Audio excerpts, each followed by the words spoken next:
Şu anda Atlas makineye geldik. Geçen sene yine bu fuarda Atlas makineyle tanışmıştık.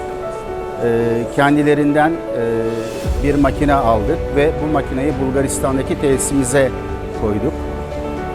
Anlaşmadan itibaren bize yaptıkları, gösterdikleri ilgi alakayla şu anda çok güzel bir üretim yapıyoruz Bulgaristan'da.